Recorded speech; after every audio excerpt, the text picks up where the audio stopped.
kawan-kawan, hari ini kami mau ngajak kalian round-round nih. Tempatnya namanya Bok Vandang. Kalian tahu kenapa tempat ini dibilang Bok Vandang? Karena kata orang-orang tua dulu di tempat ini ada terpendam suatu kisah atau legenda. Mau tahu kalian gimana ceritanya? Langsung kita tanya aja sama Ayah Mahyan selaku penduduk setempat. Cekidot.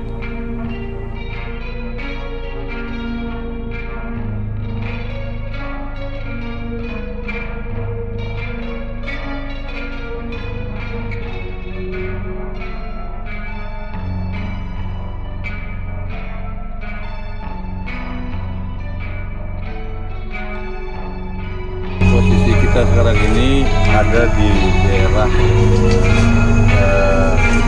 lingkungan 3 Kelurahan Debus Sundoro, Kecamatan Padang Ilir, Tebing Tinggi.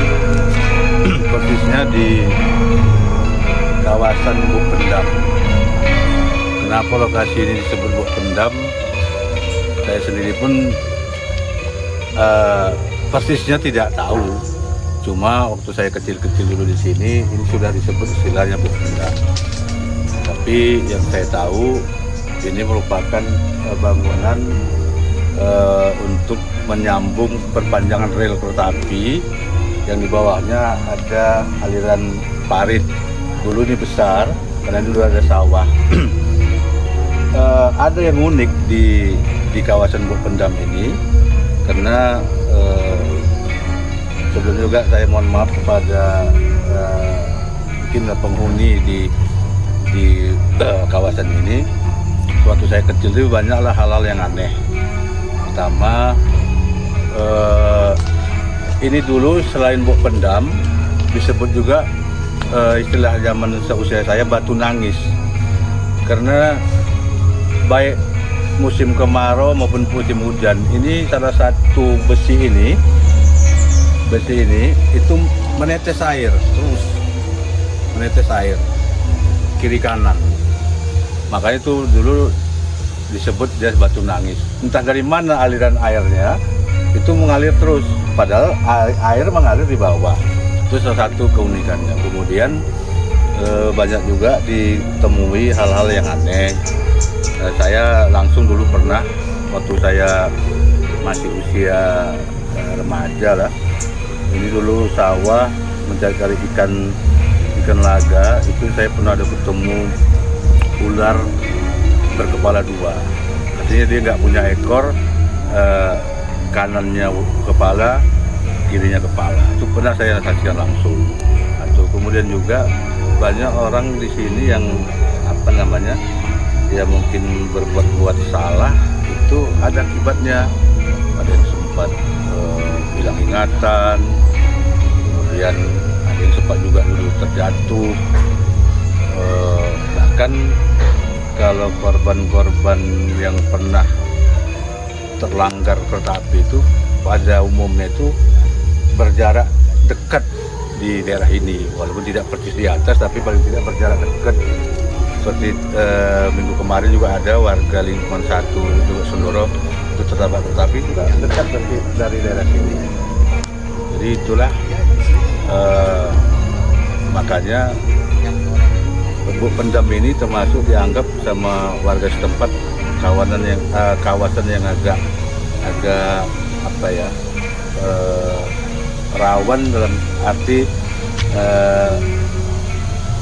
berbau-bau magis. Kemudian saya juga berharap sebagai warga di kampung ini untuk menghindarkan sangkaan-sangkaan bahwasannya di daerah ini memang ada alam gaibnya. Kita berharap pemerintah kota juga bisa menaruh perhatian terhadap kawasan ini. Paling tidak dengan pemerintah kota bersama dengan pemerintah kelurahan untuk bagaimana bisa ini, atau juga dengan pihak PJK membersihkan ataupun membuat bagaimana kawasan ini tidak seangker yang dianggap. Nah itu. Karena kalau ini dibiarkan seperti ini kesannya sampai dari tahun dahulu sampai sekarang ataupun sampai ke depan nanti dianggap angker terus gitu. Apalagi seperti yang saya hubung-hubungkan tadi cerita, walaupun kita berarti itu hanya kebetulan, korban-korban yang sering tertabrak kereta api di ini kawasannya berdekatan kan ini. Saya pikir itulah harapan saya sebagai salah satu warga yang dulu pernah bermain-main semasa kecilnya di kawasan Buk Pendam.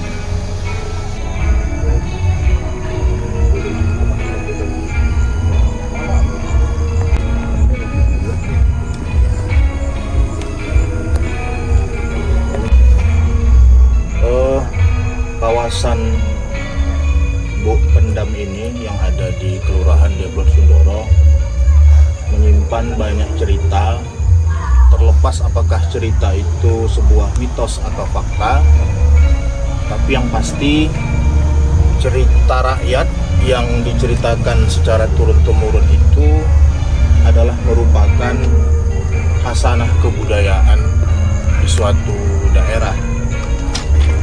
Untuk Buk Pendam ini, menurut hemat Yayasan Zuriat Negeri Padang, adalah merupakan satu cerita yang turun-temurun, yang mana menyimpan banyak cerita ataupun legenda. Kami berharap kawasan Buk Pendam ini menjadi salah satu khasanah kebudayaan yang merupakan suatu tradisi lisan, ya, tradisi lisan turun-temurun yang dapat dikembangkan atau diformulasi sebaik mungkin untuk menjadi salah satu khasanah kebudayaan kita di kota Tebing Tinggi.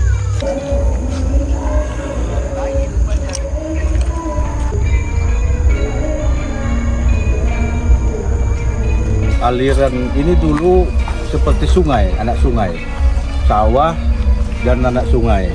Kami dulu kecil-kecil sering mandi melompat dari Buk Pendam tersebut. Menurut cerita di zaman itu, ini ada aliran sungainya ini atau parit ini ada hubungannya sampai ke Laut Tadur. Dulu ada cerita legenda yang saya dengar, di kerajaan Laut Tadur itu ada dulu perseteruan dua putra mahkota bang beradik merebutkan seorang putri.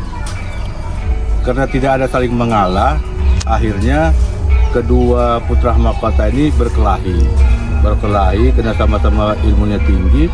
Tidak ada, sampai menurut cerita itu sampai berminggu-minggu mereka bertempur. Dan keduanya menurut legenda itu adalah penjelaman dari seekor ular. Kemudian pada suatu saat ada salah satu dari putra mahkota itu, tapi tidak disebutkan apakah yang abang atau yang adik, kalah lari dan dikejar sama salah satu ular itu. Perlarian ular itulah yang menyebabkan terjadinya anak-anak sungai tadi itu, yang dari Laut Tadur sampai kemari, dan juga dihubungkan sampai ke daerah Gurundaling di perbatasan Sedang Berdagi dengan Tebing Tinggi. Itulah legenda atau cerita yang pernah kami dengar semasa saya masih muda.